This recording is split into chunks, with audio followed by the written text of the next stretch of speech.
দুইটি শর্ত পূরণ না করে নির্বাচন হলে জনগণ কোনো সেই নির্বাচন মেনে নেবে না। এখানে কি কি সংস্কার চান সেটি হয়তো আরো বড় বিষয়, সেগুলো কি এটা অনেক আসলে বড় মাপের ফেব্রুয়ারির কথা। মধ্যে বা রোজার আগে সম্পন্ন হবার মতো অবস্থা আছে? আমরা মনে করি সিনসিয়ারলি কাজ করলে এবং রাজনৈতিক অংশীজন যারা আছেন তারা যদি সঠিকভাবে সহযোগিতা করেন এটা সম্ভব। আপনি কি মনে করেন সিনসিয়ারলি কাজ করছে এবং রাজনৈতিক দলগুলো সঠিকভাবে সহযোগিতা করছে এখন পর্যন্ত? দৃশ্যমান বিচার বলতে আপনারা কি বোঝাচ্ছেন? নারী সংস্কার কমিশন, সেটির বিষয়ে আপনারা আপনাদের আপত্তির কথা জানিয়েছেন, আপনারা আসলে প্রস্তাবটি প্রত্যাখ্যান করেছেন। আমরা তো কেউ চাইলেই কোরআনের আইনটা বদলাতে পারবো না। এখানে সেই রকম কোরআনের স্পিরিটের টোটালি এগেইনস্টে গেছে এমন কিছু জিনিস আছে। কমিশনটা গঠন করা হয়েছে এটাও তো জনগণকে জানতে দেওয়া হয়নি, আমরাও তো জানি না।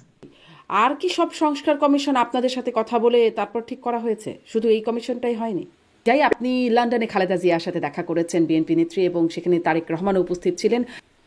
প্রথমে তো আপনি প্রশ্ন করবেন, আমি আশা করি যে উনি কেমন আছেন। তিনবারের প্রধানমন্ত্রী ছিলেন, দীর্ঘদিন তিনি নির্যাতিত ছিলেন, আমরাও মজলুম, তিনিও মজলুম, আমরা একসাথে রাজনীতি করেছি অনেকদিন। আপনি বেশ বেশ কিছুদিন আগেই আপনার একটা বক্তব্য খুব আলোচিত হয়েছিল এবং বিএনপিটা নিয়ে বেশ সমালোচনাও করেছিল। আপনি বলেছিলেন যে বর্তমানে দেশে দুটি পরীক্ষিত দেশপ্রেমিক শক্তি আছে, সেনাবাহিনী এবং আপনারা, মানে জামাতে ইসলামী এবং সেনাবাহিনী। তাদের যে সমর্থক আছে, ভোটার আছে, তাদের অবস্থানটা কি বা তাদের রায় জানাবার কি কোনো সুযোগ থাকবে? আমি আবারও বলছি যে তাদের রাজনৈতিক দৃষ্টিভঙ্গি পাল্টাতে হবে, আমূল পরিবর্তন আসতে হবে তাদের দৃষ্টিভঙ্গিতে। মানুষকে সম্মান করার, জনগণকে অধিকার দেওয়ার ব্যাপারে তাদেরকে প্রমাণ করতে হবে যে তারা এটা বিশ্বাস করে এবং তারা আন্তরিক। বলেন যে পাকিস্তানকে গণহত্যার জন্য ক্ষমা চাওয়ার জন্য বলা হচ্ছে, সেই সময় আপনারা পাকিস্তানের পক্ষে ছিলেন। ডাক্তার শফিকুর রহমান, আপনাকে স্বাগত জানাচ্ছি আমার আজকের পালস অফ পলিটিক্স, এবং আপনাকে অসংখ্য ধন্যবাদ। আপনি আপনার এত ব্যস্ততার মধ্যে আমাকে একটু সময় দিয়েছেন। আমি জানি আপনার খুব সময় স্বল্পতা আছে, অল্প সময় আপনি আমাকে দিতে পারবেন, তাই খুব সুনির্দিষ্ট এবং ছোট ছোট করেই আমি প্রশ্ন করব, আপনার কাছ থেকেও জানতে চাইব। শুরু করি একটু নির্বাচন প্রসঙ্গে, সবচেয়ে বেশি আলোচিত এই সময়। মার্কিন প্রতিনিধিদের সাথে বৈঠকের পর আপনি বলেছিলেন রমজানের আগে, এবং প্রথম রমজানের আগেই আপনি নির্বাচন চান। সেটি হচ্ছে সামনের বছরের 16 থেকে 18-র মধ্যে রমজান হবে, 18 ফেব্রুয়ারির মধ্যে, সেটি একটা ধারণা পাওয়া যায়। অতএব প্রথম অর্ধেই আপনারা নির্বাচন চান। ঠিক তার পরদিন সংবাদ সম্মেলনে আপনি বললেন 3টি দাবি পূরণ হতে হবে: দৃশ্যমান বিচার, প্রয়োজনীয় সংস্কার, এবং আরও একটি দাবির কথা আপনি বলছেন। এবং 19 এপ্রিল লালমনিরহাটে গিয়ে বলছেন, দুইটি শর্ত পূরণ না করে নির্বাচন হলে জনগণ কোনো সেই নির্বাচন মেনে নেবে না: খুনিদের বিচার এবং প্রয়োজনীয় সংস্কার। কথায় কি মানে একদম সুনির্দিষ্ট তারিখ থেকে, মানে সময় থেকে কি আপনারা সরে আসলেন আস্তে আস্তে? আপনাকে ধন্যবাদ আমাকে কানেক্ট করার জন্য এবং কথা বলার সুযোগ সৃষ্টি করে দেওয়ার জন্য। আপনার চ্যানেল এবং দর্শক শ্রোতা মন্ডলী যারা আছেন তাদের সবাইকে শুভেচ্ছা জানিয়ে আমি আমার কথা শুরু করছি। আপনি সুনির্দিষ্টভাবে জানতে চেয়েছেন যে আসন্ন জাতীয় সংসদ নির্বাচনটা কখন হবে। এই ব্যাপারে আমার একটা বক্তব্য মার্কিন প্রতিনিধিদের সাথে দেখা করার পরে সাংবাদিকদের সামনে আমার বক্তব্য এসেছিল। দেখেন, একই বক্তব্যে সবকিছু সবসময় বলা সম্ভব হয় না, কিন্তু এই পরিবর্তন আসার পর থেকেই আমরা এই দাবি সমানভাবে বলে আসছি। আমরা কখনো বলি নাই যে এই দুইটা দাবি আমরা পরিত্যাগ করেছি বা কম্প্রোমাইজ করব। আর এই দাবিগুলো আমাদের দলীয় দাবি না, এটা এদেশের মুসলিম মানুষের দাবি। একটা দাবি হচ্ছে খুনিদের বিচার, যারা গণহত্যা করেছে, আর একটা হচ্ছে সংস্কার, প্রয়োজনীয় সংস্কার, সকল সংস্কার নয়। সংস্কারের ব্যাপারে আমাদের 41 দফা প্রস্তাবনা আছে, কিন্তু এই সরকারের জন্য এটা না। এই সরকারের জন্য মাত্র 5-6টা, এর বেশি না। আমরা এর মধ্যেই সীমাবদ্ধ রেখেছি, যেটা হলে আমরা মনে করি যে নির্বাচনের একটা সমতল মাঠ তৈরি হবে এবং সকলেই স্বস্তির সাথে নির্বাচন অংশগ্রহণ করবে। প্রার্থীরা তাদের ভোটারদের কাছে স্বস্তির সাথে যেতে পারবে, ভোটাররা তাদের পছন্দের প্রার্থী এবং দলকে তারা ভোট দিতে পারবে। মাননীয় আমির, আপনি কি একটু মানে আমাদেরকে সেই 5-6টা সংস্কারের কথা বলবেন? মানে আমরা একটু সেটা আমি বলবো। তো আমরা বলেছি যে এইটুকু না হলে কোনো সুষ্ঠু নির্বাচন হওয়া সম্ভব নয়। এমনকি আমি একসময় এটাও বলেছি যে বর্তমান অবস্থায় যদি নির্বাচন হয় এটা আগের চেয়েও খারাপ হওয়ার আশঙ্কা থাকতে পারে। সুতরাং it will be another genocide of the election. আমরা ইলেকশনের কোনো জেনোসাইড আমরা চাই না। আমরা চাই যে নির্বাচনটা সুষ্ঠুভাবে হোক এবং নির্বাচনে অংশীজনেরা যারা আছেন, অংশীজন দুই দিকে, একদিকে প্রার্থী বা দল, আর একদিকে হচ্ছে ভোটার, এই সকলে যেন স্বস্তির সাথে তাদের ভোটিং রাইট প্রয়োগ করতে পারে। এটা শুধু আমাদের কথা না, এ ব্যাপারে গোটা জাতীয় ঐক্যবদ্ধ, সকল দলেরও একটা কথা যে সংস্কার হতে হবে। এখন এই সংস্কারের জন্য সময় কতটুকু লাগবে, ইলেকশন কখন হতে পারে, এটা নিয়ে কথা। আমাদের প্রধান উপদেষ্টা 3-4 মাস ধরেই তিনি বলে আসছেন যে নির্বাচনের সম্ভাব্য তারিখ হচ্ছে ডিসেম্বর 25 সাল থেকে জুন 26 সাল, এর ভিতরে নির্বাচন অনুষ্ঠিত হবে। আমাদেরকে আপনার মতো সাংবাদিকেরা বিভিন্ন সময় প্রশ্ন করেছেন যে এই সময়টাকে আপনারা কেমন মনে করেন। আমরা বলছি এটাকে যৌক্তিক সময় মনে করি।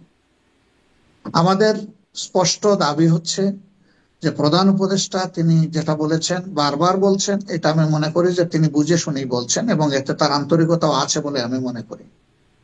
আমরা এখন শুধু দেখতে চাই যে তার দেওয়া সময়সীমার ভিতরে তিনি নির্বাচনটা সুষ্ঠু নির্বাচন অনুষ্ঠানের যাবতীয় পদক্ষেপ নেবেন। এখন এই সুষ্ঠু নির্বাচনের জন্য অনেকের অনেক শর্ত থাকতে পারে। আমাদের শর্ত হচ্ছে 5টা সংস্কার লাগবে। নির্বাচন কমিশনের কিছু সংস্কার আছে, বিচার বিভাগের কিছু সংস্কার আছে, আইন প্রয়োগকারী সংস্থার কিছু সংস্কার আছে, সিভিল প্রশাসনেও কিছু সংস্কারের ব্যাপার আছে, দুদকের কিছু সংস্কারের ব্যাপার আছে। এই প্রয়োজনীয় সংস্কারগুলা করে যদি নির্বাচনে যাওয়া যায় তাহলে নির্বাচনটা অর্থবহ হবে এবং জনগণের মতের প্রতিফলন ঘটবে। মানে এই কিছু সংস্কারগুলোকে আপনারা সুনির্দিষ্ট করেছেন যে কিছু সংস্কার বলতে কি কি সংস্কার? এই যে বললাম, আমাদের তো 41 দফা, এখানে তো মাত্র 5টা বললাম। মানে 5টা সেক্টরের সংস্কারের কথা বলছেন আপনি। সেই 5টা সেক্টরের ঠিক কি কি সংস্কার হতেই হবে? হ্যাঁ, এই সংস্কারগুলো হতেই হবে। এছাড়াও আরো অনেক গুরুত্বপূর্ণ সংস্কার আছে, সেগুলা পর্যায়ক্রমে হবে এবং একটা নির্বাচিত সরকার আসার পরে তারাই দায়িত্ব পালন করবে। সংবিধান সংস্কার, সংবিধান সংস্কারটা গুরুত্বপূর্ণ এখানে। তো এই সংস্কারগুলো হওয়ার পরে আমরা চাই যে নির্বাচনের দিকে আগাক। আর বিচারের ব্যাপারে এই দাবি সকলের, যে যারা গণহত্যা করেছে তাদের বিচার অবশ্যই হতে হবে এবং সেই বিচারটা দৃশ্যমান ভাবে গ্রহণযোগ্য হতে হবে। তা আমরা এর অপেক্ষায় আছি। এখন যদি এই সংস্কার এবং বিচারের দৃশ্যমান প্রক্রিয়া জনগণের কাছে আস্থা সৃষ্টির মতো হয় এবং সমতল মাঠ তৈরির জন্য হয়, তাহলে এটা ডিসেম্বরে হতে পারে, এটা জুনেও হতে পারে। আমরা কেন ফেব্রুয়ারির কথা বললাম? আমরা কেন রমজানের আগে বললাম? আমরা রমজানের আগে কেন বলেছি ওই দিনই ব্যাখ্যা দিছি, পরে আবার বিস্তারিত ব্যাখ্যা দিয়ে বলেছি যে রমজান মাস থাকবে ফেব্রুয়ারির 18 তারিখ থেকে শুরু করে ধরেন মার্চের 18 তারিখ বা 20 তারিখ, যেহেতু ফেব্রুয়ারি মাস 28 দিনে। এরপরে আসবে এপ্রিল মাস। এপ্রিল মাসে আমাদের দেশে সাধারণত কিছুটা হলেও ঝড়ঝাপটা শুরু হয়ে যায়, প্রাকৃতিক আবহাওয়া খারাপের দিকে যায়। এরপরে রমজানের পরে এই ঝড়ঝাপটা, তারপরে আসতেছে আবার কুরবানির ঈদ এবং হজের মৌসুম, আবার 2টা পাবলিক পরীক্ষা এর মধ্যে পড়বে। এরপরে বর্ষার নানান প্রেক্ষিতেই আপনি বলছেন, কিন্তু আমার যে প্রশ্ন, কারণে নির্বাচনটা ফেব্রুয়ারি হতে হলে ভালো হয়। আপনি বাস্তবতার কথাটা বলছেন, কিন্তু এই আপনি কি মনে করেন যে এই সংস্কারগুলোর কথা বলছেন, যদিও সেই কিছু সংস্কারগুলো যে কি, মানে আমি সেক্টরগুলো বুঝলাম যে কোন কোন জায়গায় আপনার সংস্কার চান, কিন্তু সেখানে কি কি সংস্কার চান সেটি হয়তো আরো বড় বিষয়। সেগুলো কি আসলে ফেব্রুয়ারির মধ্যে বা রোজার আগে সম্পূর্ণ হবার মতো অবস্থা আছে? কারণ এই 8 মাস 8.5 মাসে কি সংস্কারটা হলো? আমরা মনে করি সিনসিয়ারলি কাজ করলে এবং রাজনৈতিক অংশীজন যারা আছেন তারা যদি সঠিকভাবে সহযোগিতা করেন এটা সম্ভব। আমরা এটাকে অসম্ভব মনে করি না। আপনি কি মনে করেন সিনসিয়ারলি কাজ করছে এবং রাজনৈতিক দলগুলো সঠিকভাবে সহযোগিতা করছে এখন পর্যন্ত? আমরা বলতেছি করা উচিত। আমরা এখন এই ব্যাপারে কোনো মন্তব্য করব না, আমরা বলতেছি করা উচিত। এ দায় শুধু সরকারকে দিলে হবে না, এ দায় আমাদেরও আছে। দায় সবাইকে ভাগাভাগি করে নিতে হবে, যার পোর্শনে যে দায়টুকু আছে এটা আমাদেরকে পূরণ করতে হবে। মানে করা উচিত, কিন্তু করা হচ্ছে কিনা সে বিষয়ে আপনি মন্তব্য করছেন না। যদি না হয় তাহলে সামনে নির্বাচন আবার ডায়ালগ চলমান, হ্যাঁ, আবার সন্দেহের মুখে পড়ে কিনা। বিচার, দৃশ্যমান বিচার বলতে আপনারা কি বোঝেন? কারণ একটা বিষয়, একটা মাত্র মামলার পূর্ণাঙ্গ তদন্ত প্রতিবেদন শুধুমাত্র জমা দিতে পেরেছে এতদিনে। একটি মাত্র মামলার, তাও তদন্ত প্রতিবেদন, এখনো অনেক দেরি বিচারের জায়গাটা, মানে সাধারণ প্রক্রিয়া যদি আমরা চিন্তা করি, দৃশ্যমান বিচার বলতে আপনারা কি বুঝাচ্ছেন? আমরা দৃশ্যমান বিচার বলতে আমরা দেখতে চাই যে মেইন পারপিট্রেটর যারা যারা প্রধান প্রধান অপরাধী তাদেরকে বিচারের আওতায়, প্রক্রিয়ার আওতায় আনা হয়েছে। ট্রায়াল শুরু হয়েছে এবং ট্রায়াল তার স্বাভাবিক গতিতে চলছে। যদি এর মধ্যে রায় হয়, ওয়েল, যদি রায় না হয় মানুষ বিশ্বাস করবে যে রায় হবে, এবং বিচার একবার শুরু হয়ে গেলে এটা কেউ থামাইতে পারবে না। আপনি বলেছেন যে একটা মাত্র ঘটনার তদন্ত প্রতিবেদন জমা হয়েছে। জমা যখন হওয়া শুরু হবে তখন দেখবেন যে অনেকগুলো একটার পর একটা আসবে, এটাই স্বাভাবিক। কারণ এই মামলাগুলা গুরুতর অপরাধের মামলা, সেই মামলায় যেন তেন ভাবে বিচার হোক, এটাও আমরা চাই না। আমরা চাই যে বিচারটা নিখুঁতভাবে হোক, পারফেক্টলি হোক, ন্যায় বিচার প্রতিষ্ঠিত হোক। এতে যার যে শাস্তি পাওয়ার সে পাবে। কেউ কয়টি যদি মুক্তি মামলার পেয়ে যায়, ট্রায়াল শুরু হলে আপনার মনে হবে, কারণ মামলা তো আসলে অনেক হয়েছে, কয়টি মামলার না, ট্রায়াল আমি শুরু ওই হলে? যে বলছি যে প্রধান প্রধান যারা যারা হুকুমদাতা, এটা তো সবাই আমরা জানি কারা হুকুমদাতা, এটা বলারই কোনো প্রয়োজন নেই, এটা clear, very much clear, transparent. তাদের মামলার যখন দৃশ্যমান অগ্রগতি জনগণ দেখতে পারবে তখন আস্থা সৃষ্টি হবে যে ন্যায় বিচার হবে এবং ক্ষতিগ্রস্তরা ন্যায় বিচার পাবে। জি, মানে ট্রায়াল শুরু হলে আপনি মনে করবেন যে দৃশ্যমান একটা অগ্রগতি এর হয়েছে মাঝে বা বিচার বিচারের হচ্ছে। রায় হলে হবে, হ্যাঁ। তারা চেষ্টা করবেন, তাদের করা উচিত। জি। দরকার হয় ট্রাইব্যুনালে বেঞ্চ আরো বাড়াইতে হবে। আর যদি যেমন মানে বিচারের বিষয়টা তো আদালতের উপরে, সেটিতে আসলে খুব সময় নির্ধারণও করে দেওয়া যায় না, যদি ফেব্রুয়ারির মধ্যে বা সামনের জুনের মধ্যেও ঠিক এই অগ্রগতিতে যাওয়া না যায়, তখন আপনারা কি করবেন? তখনকার সময় বলে দিবে যে আমরা কি করব সবাই মিলে। আচ্ছা।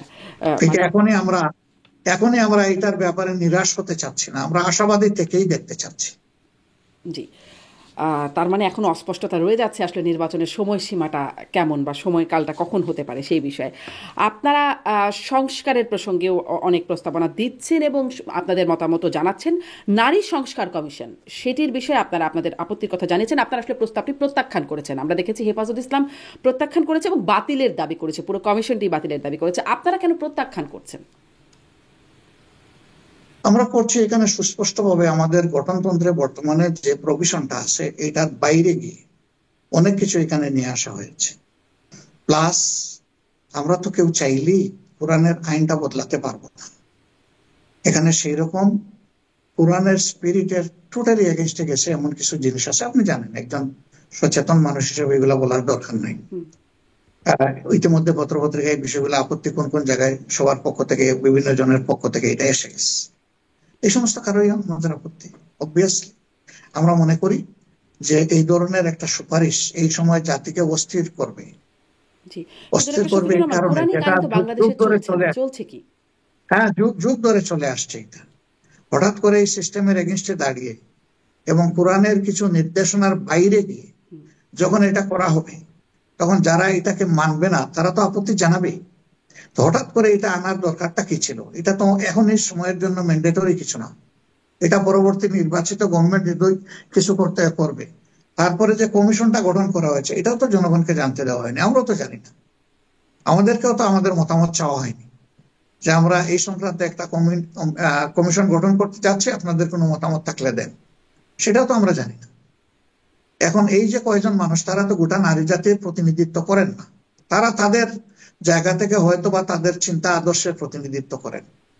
তো এখানে তো এই সুযোগও জনগণ পায়নি যে তারা যে প্রতিনিধিত্ব করার জন্য কিছু নাম প্রস্তাবনা দিবে, সেটাও তো সুযোগ ছিল না। এটার প্রক্রিয়াটাই হয়ে গেছে ডিফেক্টিভ। জি। আর কি সব সংস্কার কমিশন আপনাদের সাথে কথা বলে তারপর ঠিক করা হয়েছে? শুধু এই কমিশনটাই হয়নি? এটা খুব কমই বলতে পারেন যে কমিশন গুলা গঠন করার সময় আসলে রাজনৈতিক অংশীজনের সাথে ওনারা তো এখন মতামত চাইবেন, কিন্তু মতামত চাওয়ার আগে তো এখানে ফরমেশনে আমাদের একটা পার্টিসিপেশন যদি সবার থাকতো তাহলে আজকে অনেক কথাই ঘটতো না। মানে যাদের নিয়ে গঠিত হয়েছে সেখানেই আপনাদের একটা আপত্তির জায়গা আছে। একটু সুনির্দিষ্ট করে অন্তত একটা একটা শুধু সুপারিশ, যাদের নিয়ে না, যাদের নিয়ে ছাড়াও যে সুপারিশ মালা এসেছে সেখানেও আমাদের আপত্তি আছে। একটা সুনির্দিষ্ট একটা বা দুটা বলবেন যে আপনাদের আপত্তির জায়গা কি? আপনি দেখে নিন, এগুলা ইতিমধ্যে আমাদের লেখালেখিতে এসে গেছে, পরিষ্কার হয়ে গেছে। আপনি আমাদের ওয়েবসাইটে গেলেও পাবেন, আমাদের ফেসবুক পেজে গেলেও পাবেন। জি, আমি আর আমি কথা আপনার এখানে ফেসবুক লম্বা পেজ করতে থেকেই চাচ্ছি না। দেখছিলাম যে আপনি বলেছেন যে আপনি এটা প্রত্যাখ্যান করছেন, আপনি বিস্মিত হচ্ছেন এই ধরনের সুপারিশে। আপনি আচ্ছা, দলের ফেসবুক পেজে একটু চলে গেলে পেয়ে যাবেন, জামাতের ওটা ভেরিফাইড ফেসবুক পেজ, তো ওখানে গেলেই পেয়ে যাবেন। আচ্ছা, আম, ঠিক আছে, আমি তাহলে পরের প্রশ্নে যাই। আপনি লন্ডনে খালেদা জিয়ার সাথে দেখা করেছেন, বিএনপি নেত্রী, এবং সেখানে তারেক রহমানও উপস্থিত ছিলেন। আপনি বলেছেন যে সেখানে তার সাথে সৌজন্য সাক্ষাৎ মানে তার স্বাস্থ্যের খোঁজ খবর নিতে গিয়েছিলেন। রাজনৈতিক আলাপও হয়েছে। নির্বাচন নিয়ে কি কোনো আলোচনা হয়েছে? নির্বাচনে কোনো সমঝোতা বা এরকম কোনো বিষয় কি আলোচনা এসেছে আপনাদের? প্রথমে তো আপনি প্রশ্ন করবেন, আমি আশা করি যে উনি কেমন আছেন। তিন তিনবারের প্রধানমন্ত্রী ছিলেন, আমরা মাঝে তার মাঝে একটা তার বয়স হয়। ডাক্তারের বরাতে জানতে পারি যে দীর্ঘদিন তার তিনি অবস্থার নির্যাতিত উন্নতি ছিলেন। হয়েছে। জি, হ্যাঁ, দীর্ঘদিন তিনি নির্যাতিত ছিলেন। আমরাও মজলুম, তিনিও মজলুম। আমরা একসাথে রাজনীতি করেছি অনেকদিন। আমাদের নৈতিক এবং দায়বোধের জায়গা থেকে ওই কার্টেসি ভিজিটটা আমাদের যাওয়া দরকার ছিল, আমরা গিয়েছি। আলহামদুলিল্লাহ দেখা হয়েছে, মানসিকভাবে উনি ভালো আছেন। শারীরিক অবস্থা তো বুঝতেই পারছেন। তো সব মিলাইয়া আমাদের এই সাক্ষাৎটা ছিল অ্যাবসলিউটলি একেবারেই নন অফিসিয়াল, এবং এটা ছিল একেবারেই এটা সৌজন্যমূলক। যেহেতু তিনি তার বড় সন্তানের বাসায় থাকেন এবং তিনি দলেরও ভারপ্রাপ্ত চেয়ার, সেই কারণে তিনি ওই সাক্ষাৎকারের সময় ছিলেন। কথাবার্তা আমাদের হয়েছে। সুনির্দিষ্ট কোনো রাজনৈতিক এজেন্ডা নিয়ে আমরা কথা বলিনি, দেশের ওভারঅল সিচুয়েশন নিয়েই আমরা কথাবার্তা বলেছি। জি, ওভারঅল সিচুয়েশন নিয়ে কথা বলেছেন। কিন্তু মানে একটা বিষয় আলোচনা, যে যখন আলোচনা হচ্ছে তখন তার পরপর বা আলোচনার আগে পরে খুব আপনাদের কারো কাছ থেকেই, মানে বিএনপির কাছ থেকেও বা জামাতের পক্ষ থেকেও খুব স্পষ্ট হয় নাই। একজন সাবেক বেগম জিয়ার একজন সাবেক কর্মকর্তার ফেসবুক থেকে আমরা জানতে পেরেছি যে বৈঠক হচ্ছে। একটা রাগ ঢাকের কি কোনো কারণ ছিল বিশেষ? এবং না, মোটেই না। মোটেই না। না, এটা আপনি যখন যেহেতু যেদিন আমাদের কোনো বেগম জিয়া অফিসিয়াল যেদিন ভিজিট লন্ডনে ছিল যান, না, এই জন্য এটা মিডিয়ায় আসার কোনো বিষয় না। আচ্ছা, বেগম এটা জিয়া তো কোনো যেদিন অফিসিয়াল লন্ডনে যান ভিজিট। সেদিন আপনি প্রধান উপদেষ্টার সাথে একটা বৈঠক করেছেন। সেই বৈঠকটা সম্পর্কে আমরা খোলাসা হতে খুব বেশি পারিনি, এবং তখন বিএনপি নেতা কর্মীরা আমাদের অনুষ্ঠানগুলোতে এসে বলেছেন যে বর্তমান সরকারের সাথে জামাতে ইসলামের মাখামাখি কেন এত, এই প্রশ্নটাও করেছেন। সেখানেও কি কোনো মানে বিশেষ কিছু হয়েছিল? যারা মাখামাখি বলেছেন তাদেরকে একটু জিজ্ঞেস করেন যে মাখামাখির ধরন কি, মাখামাখি কাকে বলে, কি কি মাখামাখি হয়েছে। সুনির্দিষ্ট করে যদি ওনারা বলতে পারেন আমরা বড় কৃতজ্ঞ হব। আমরা কারো সাথেই মাখামাখি করি না, দেখা দেখি করি। এবং এই সমাজে দেখা দেখি না করলে তো সমাজ একটা মানে জড়বস্তু হয়ে যাবে। আর তিনি যেহেতু প্রধান উপদেষ্টা, রাষ্ট্রের অনেক বিষয় থাকবে, জনগণের স্বার্থের অনেক ব্যাপার থাকবে, সেই বিষয়গুলো তার সাথে আমাদের শেয়ার হবে, এটাই তো স্বাভাবিক। এখানে মাখামাখি দেখছেন কেন? তো অন্যরা গেলে আমরা কি বলবো যে তাদেরও মাখামাখি? আমাদের চেয়ে তো অন্যরা বেশি যান, কেউ কেউ বেশি যান, তো আমরা বলবো যে এত মাখামাখি? আমরা তো এই ধরনের অরুচিকর ভাষায় কখনো কথা বলি না। জি, সবশেষ প্রধান উপদেষ্টার সাথে আপনাদের কি বিষয় নিয়ে কথা হয়েছে? সবশেষ প্রধান উপদেষ্টার সাথে আমাদের সুনির্দিষ্ট কোনো বিষয় নিয়ে কথা হয়নি। দেশের আইন শৃঙ্খলা পরিস্থিতি একসময় কিছুটা নিচের দিকে গেছিল, পরিকল্পিতভাবেই কিছু কাজ হয়তো বা হয়েছে। আমরা শুধু ওনাকে বলেছি যে দুটা জিনিসের উপর এখন আপনাকে বেশি নজর দিতে হবে, একটা আইন শৃঙ্খলা আর একটা হচ্ছে দ্রব্যমূল্য। এই দুইটা বিষয়ে মানুষ সাফারার। তো আলহামদুলিল্লাহ রমজানে তো একটা সহনীয় অবস্থা ছিল সবকিছু মিলে। দ্রব্যমূল্য সিজনাল ভেরিয়েশন আমাদের দেশে হয়, কিছু হবে, কখনো উঠে কখনো নামে। আর আইন শৃঙ্খলা পরিস্থিতি ওভারঅল খুব খারাপ বলা যাবে না, আবার একেবারেই প্রত্যাশিত লেভেলে আছে এটাও বলা যাবে না। জি, রমজানের পরে অবশ্য দ্রব্যমূল্য বাড়ার অভিযোগ আবার উঠছে। যাই হোক, একটু ওই জায়গায় আসি যে মার্কিন প্রতিনিধিদের সাথে বৈঠকের পর, মানে আপনি আইন শৃঙ্খলার কথা বলছেন, প্রশাসনের কথাও একটু আলোচনায় আনি, যে এনসিপি নেতা নাহিদ ইসলাম তিনি বলছেন প্রশাসন বিএনপির প্রতি পক্ষপাতদুষ্ট, এবং এই প্রশাসনের থাকলে মানে গ্রহণযোগ্য নির্বাচন সম্ভব না, তাতে এনসিপি অংশ নেবে কিনা সেটা নিয়ে একটা প্রশ্নের কথা তিনি তুলেছেন। আপনি মানে এই বিষয়ে আপনার কি মত? আসলে প্রশাসন কি বিএনপির প্রতি পক্ষপাতদুষ্ট, যেটি নাহিদ ইসলাম অভিযোগ করছেন?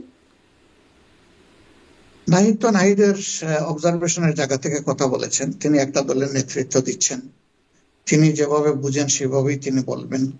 আমরাও যদি কোনো সময় এরকম কিছু দেখি আমরা বলবো, কিন্তু নাহিদের কথার প্রতিধ্বনি এই মুহূর্তে আমরা করতে চাচ্ছি না। আচ্ছা, তার মানে প্রশাসন বিএনপির প্রতি পক্ষপাতদুষ্ট আপনারা এই রকমটা মনে করেন? না না না, আমরা এখন এই ব্যাপারে কিছু বলতে চাচ্ছি না।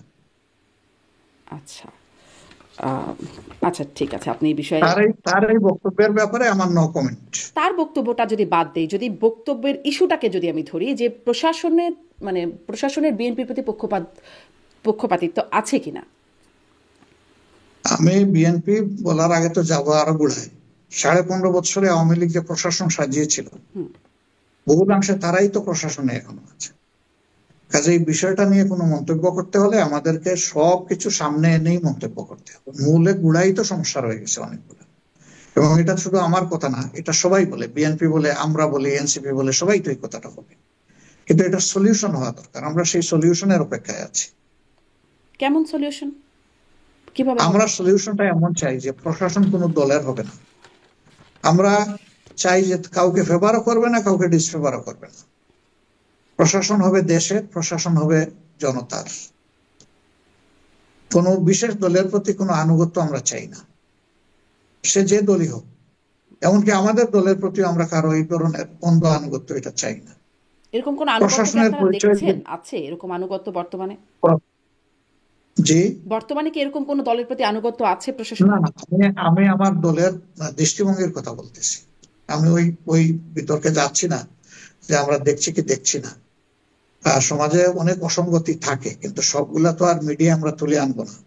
কারণ এর আগে আমাদের দায়িত্ব হচ্ছে অসঙ্গতি দূর করার জন্য আমাদের অবস্থান থেকে কিছু করার থাকলে সেটা করা, কোন জায়গায় সহযোগিতা করার থাকলে, পরামর্শ দেওয়ার থাকলে সেটা দেওয়া।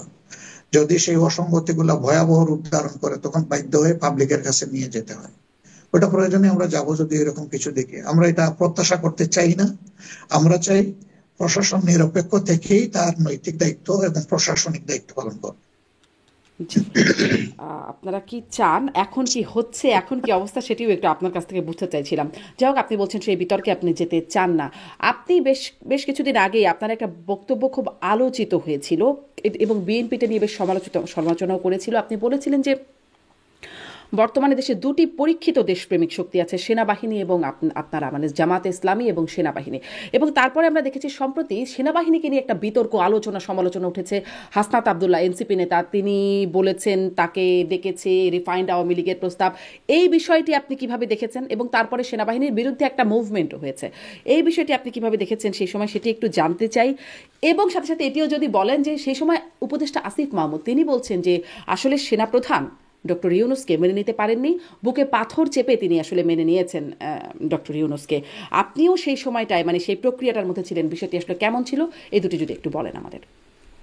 না, এই দুইটার ব্যাপারে তাদের কারো মন্তব্যের ব্যাপারে আমি কোনো মন্তব্য করবো না। আমি শুধু আমার বক্তব্যের ব্যাপারে মন্তব্য করতে পারি বা ক্লিয়ার করতে পারি। বক্তব্য যার যার, মন্তব্য তার তার, এ ব্যাপারে আমার কোনো কথা নেই।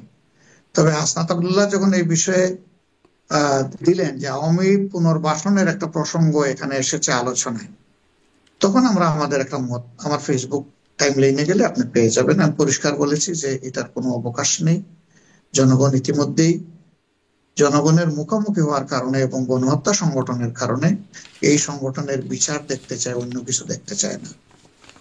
তারা এখানে পুনর্বাসনের কোনো সুযোগ নেই। বিচার সম্পন্ন হওয়ার আগে এই ব্যাপারে কোনো ফয়সালা হবে। আচ্ছা, আর উপদেষ্টা কারণ এখনো শহীদের আপনজনরা কান্নাকাটি করছে, আহতরা এখনো কাতরাচ্ছে। গোটা জাতি ট্রমাটাইজড, গোটা জাতি আহত, আক্রান্ত। এই অবস্থায় এটা তো অকল্পনীয় ব্যাপার, 1 নম্বর। 2 নম্বর হলো, দলটি বাংলাদেশের স্বাধীনতার পর তাদের ইতিহাসে কখনো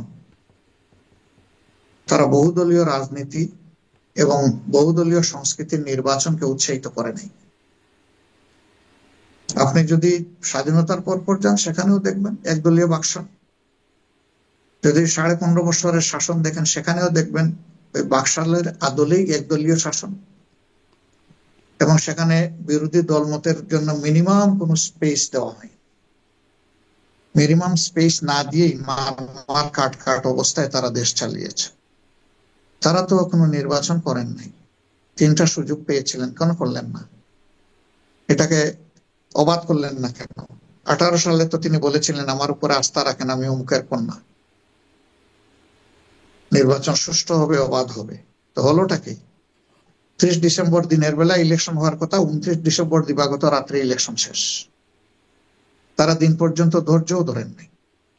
কই, তিনি তো জাতিকে দেওয়ার শেষ কথাটাও তো রাখেননি তো। আর 24-এ তো সেই পরিস্থিতি সৃষ্টি করেন।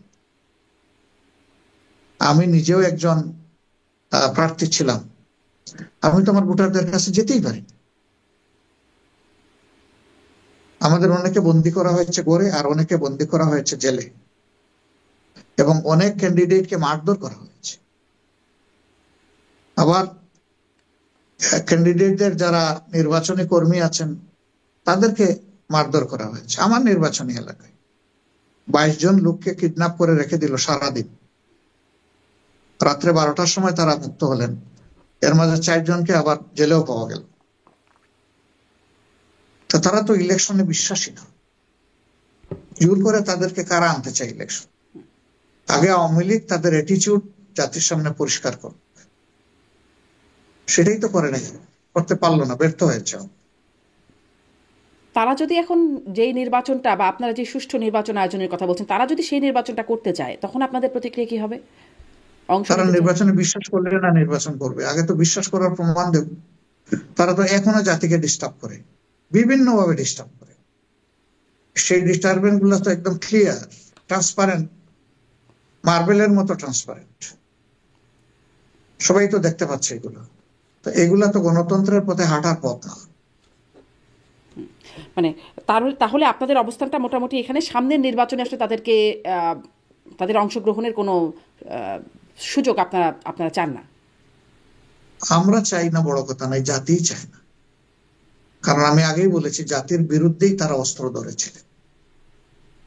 এই লড়াইটা কোনো দলের ছিল না, কোনো নির্দিষ্ট গোষ্ঠীর ছিল না, এটা সারা জাতির ছিল, অধিকার ফিরে পাওয়ার লড়াই।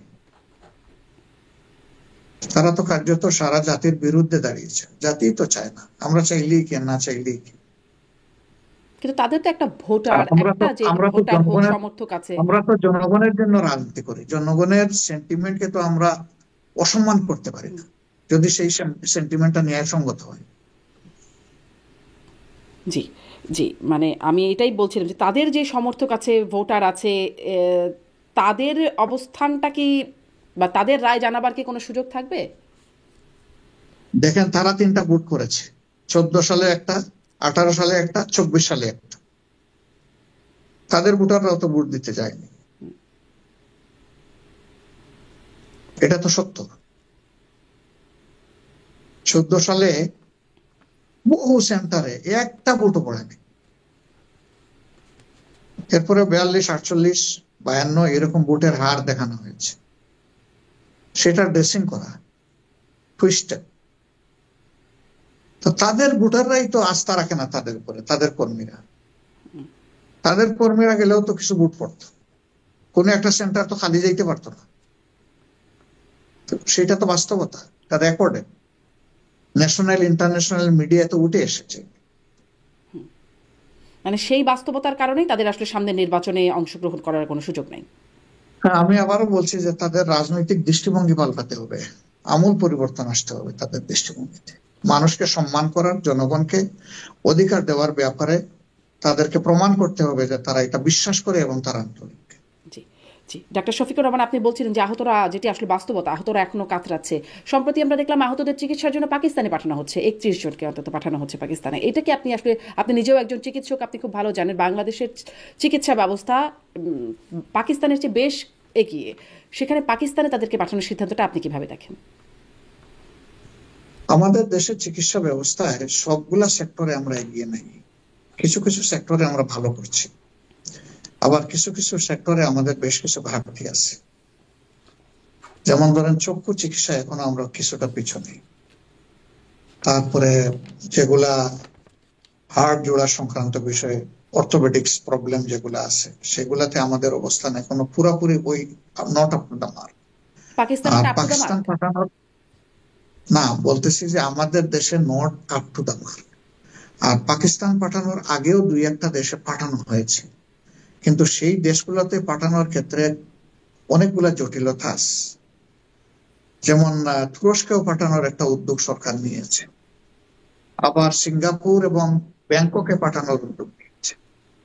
তো সেই সমস্ত জায়গায় তারা এখনো খুব ভালো ব্রেক থ্রু করতে পারছেন। এখন পাকিস্তান দিয়ে কোনো কথা না। সরকার যদি কোনো জায়গায় গিয়ে একটু কমফোর্ট পায়, কারো যদি হেল্পিং হ্যান্ড পায়, যেখানেই পাবে নেওয়া উচিত, এটা আমরা মনে করি। কোন জায়গার এটা বড় কথা না, এই মানুষগুলা সুস্থ হয়ে ওঠা এটা বড় কথা। সরকার কমফোর্ট পায় আপনি বলছেন, কিন্তু মানে চিকিৎসা ব্যবস্থায় কি আহ, সেই সেবাটা মানে যেটা কাঙ্ক্ষিত সেটা সেখানে পাওয়া সম্ভব বলে আপনি মনে করছেন, যেটি বাংলাদেশে সম্ভব হচ্ছে না? এটা সরকার বলতে পারবে, তারা যোগাযোগ করে নিশ্চয়ই এই ব্যাপারে তারা আশ্বস্ত হয়েছেন বা চেক করে দেখেছেন। আমরা তো আর এটা চেক করতে চাইনি, আমি বলতে পারবো না এটা। মানে এখানে সরকারের অবস্থানের মানে কোনো সমালোচনায় আপনারা নাই, মানে আপনারা সরকারের অবস্থানকে সঠিক মনে করছেন? আমরা সরকারের উপরে এটা ছেড়ে দিচ্ছি, আচ্ছা, কারণ স্পষ্ট। সরকার উদ্যোগ নিয়েছে, তারা ভালো জানে। জি, স্পষ্ট।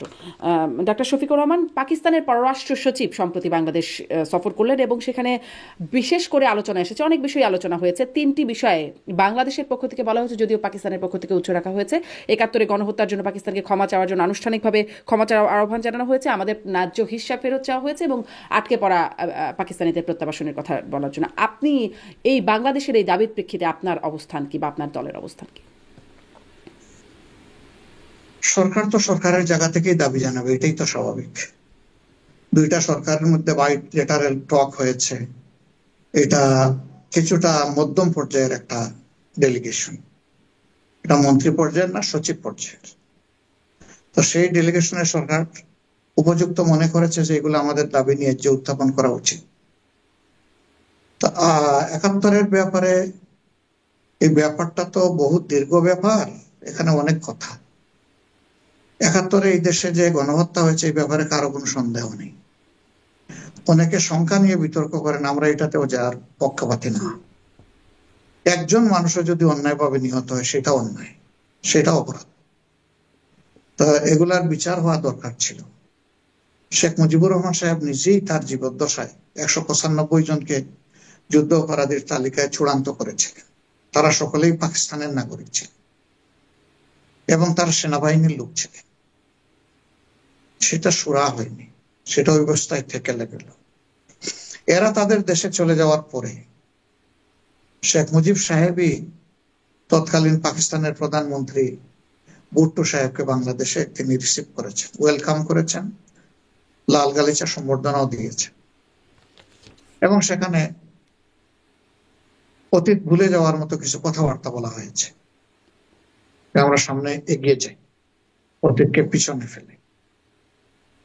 এখন বাংলাদেশ এটা চাওয়ার তাদের নৈতিক অধিকার আছে, তাদেরকে এই ব্যাপারে ক্ষমা চাইতে হবে। আর যেহেতু আমরা দুই দেশ এক ছিলাম, ন্যায্য পাওনা আমাদের ফেরত পাওয়া উচিত। আমি এর সাথে আরেকটা যোগ করতে চাই, পাকিস্তানের কাছ থেকেও আমাদের ন্যায্য পাওনা ফেরত পাওয়া উচিত, ভারতের কাছ থেকেও আমাদের ন্যায্য পাওনা ফেরত পাওয়া উচিত। আপনি বলবেন যে ভারতের কাছে আবার ন্যায্য পাওনা কি, আমরা তো ভারতের সাথে এক দেশ ছিলাম না। Yes, true. কিন্তু স্বাধীনতার শেষ লগ্নে 93,000 সেনাবাহিনীর যে সামরিক যানবাহন, সমরাস্ত্র, গোলাবারুদ, রসদ, সবগুলো যে ভারতে গেল, ভারত তো কিছু আমাদের ফেরত দেয়নি। এগুলা তো আমাদের দেশের সম্পদ ছিল। সেটাও সরকার কিভাবে দাবি করবে না করবে, সরকারের এগুলো ভাবা উচিত। এবং আমাদের পাওনা যার কাছেই যেটা আছে ন্যায্য পাওনা, আমরা চাইতে অসুবিধা নেই, দাবি করতে আদায় করতে সমস্যা নেই। যতটুকু পারি আমাদের চেষ্টা করা উচিত। মানে ভারতের কাছেও আমাদের পাওনা যেটা আছে সেটা চাওয়া উচিত বলে আপনি অবশ্যই বলছেন। ভারতের অবশ্যই আছে। ভারতের প্রসঙ্গে একটু আপনার কাছে ছোট্ট করে জানবো, তবে একদম ছোট্ট করে যদি আপনি একটু বলেন যে পাকিস্তানকে গণহত্যার জন্য ক্ষমা চাওয়ার জন্য বলা হচ্ছে, সেই সময় আপনারা পাকিস্তানের পক্ষে ছিলেন, মানে জামাত ইসলামের কথা বলছি, পাকিস্তানের পক্ষে ছিল এবং সহযোগিতা বা সমর্থন করার জায়গায় ছিল। আপনারাও কি দল হিসেবে ভাবছেন এই বিষয়টি, আনুষ্ঠানিকভাবে কোনো প্রতিক্রিয়া দেওয়ার কথা? হ্যাঁ, অনেক টক শোতে, ইন্টারভিউতে আমি কথাগুলা অতীতে বারবার পরিষ্কার করেছি আমাদের অবস্থান। আজকে নতুন করে আর বলার কিছু নেই, আপনার সাথে হয়েছে এই কথাগুলো, আপনি স্মরণ করলে পেয়ে যাবেন। জি। সুতরাং নতুন করে এই ব্যাপারে আমার আর কিছু বলার নেই। মানে আনুষ্ঠানিকভাবে নতুন কিছু কিছু বলার ভাবছেন কিনা থাকলে সেটি আমার জিজ্ঞাসা ছিল। যাই হোক, নতুন কিছু বলার থাকলে আপনারা সময় মতো পাবেন, স্পষ্ট দেখবেন। স্পষ্ট যে আপনারা নতুন কিছু এখনো নেই, নতুন কিছু জানার থাকলে জানবো। ভারতের কথাটা যেটি বলছিলেন সেটি একটু কি বলবেন? ভারতেরও কি আপনাদেরকে নিয়ে, মানে জামাতে ইসলামীকে নিয়ে কোনো আপত্তির জায়গা তৈরি হয়েছে? সম্প্রতি বিবিসি বাংলার একটা প্রতিবেদন দেখছিলাম যে রিভা দাস গাঙ্গুলি, তিনি মানে ভারতের বাংলাদেশে নিযুক্ত সাবেক হাই কমিশনার, তিনি বলছেন যে বিএনপির সঙ্গে দূরত্ব বাড়ছে জামাতের ফলে, বিএনপির সাথে ভারতের সুসম্পর্ক করার একটা জায়গা তৈরি হয়েছে। এবং সেই প্রতিবেদনের শেষে দেখছিলাম ভারতের কর্মকর্তা ও নীতি নির্ধারকরা এখনও একান্ত আলোচনায় পরিষ্কারই বলছেন আগামী দিনে বিএনপির সাথে তাদের যে কোনো সম্পর্কের ক্ষেত্রে অন্যতম প্রধান শর্ত হবে জামাতের প্রত্যক্ষ পরোক্ষ সঙ্গ ত্যাগ। আপনাদের সাথে ভারতের সম্পর্কের কি কোনো সমস্যা বা আমি খুব আন্তরিকভাবে অনুরোধ জানাবো, ভারতকে বলিয়েন যে কেন তারা আমাদের সাথে অস্বস্তি বোধ করে, এটা তারা যেন পরিষ্কার করে বলে দেয়।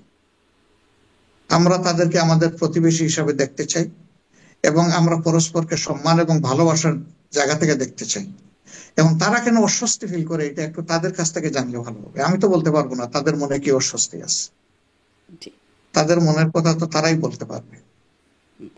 আর এইরকম একটা দলকে টার্গেট করে আরেকটা দল থেকে, দুই দলের মধ্যে ব্যবধান হয়েছে কি হয়েছে না আমি বিতর্কে যাচ্ছি না।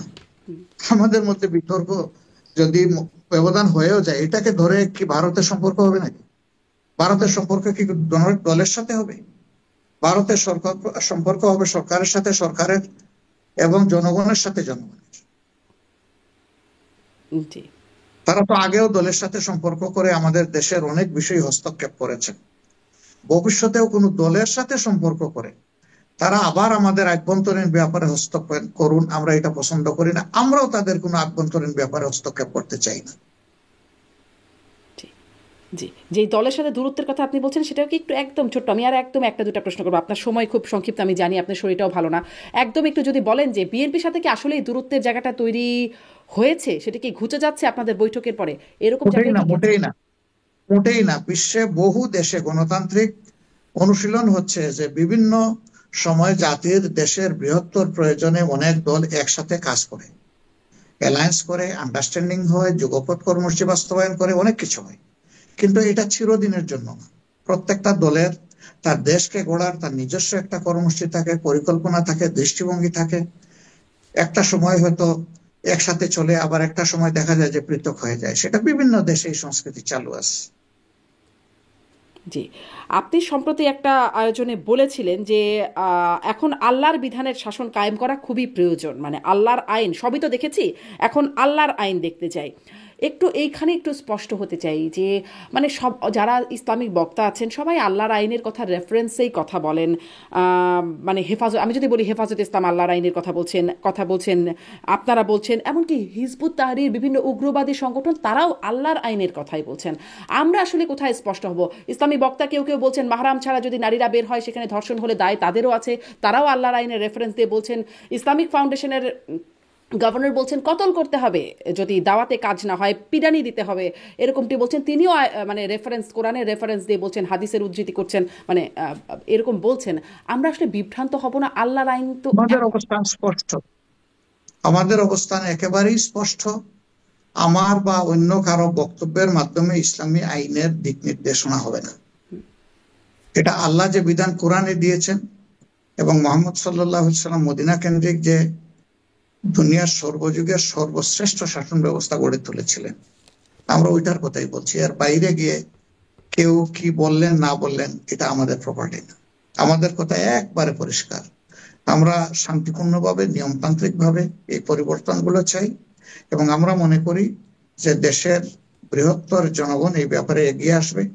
তারা যেদিন এগিয়ে এসে আমাদের কর্মসূচিকে গ্রহণ করবে এবং তারা এটা বুঝবে যে এর মধ্যেই কল্যাণ রয়েছে, আমরা তখনই কেবল এই ধরনের একটা শাসন আশা করতে পারি।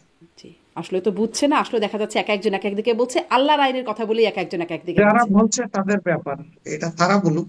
ওই সমস্ত সকল বুঝের সাথে আমাদের বুঝ মিলবে না, এমনকি আমাদের বুঝের সাথে অনেকের বুঝ মিলবে না, এটাই স্বাভাবিক। জি, বুঝেন না মিলুক, কিন্তু আল্লাহর আইনে তো একটা একরকম ভাবে মেলার কথা ছিল বা মেলা উচিত ছিল।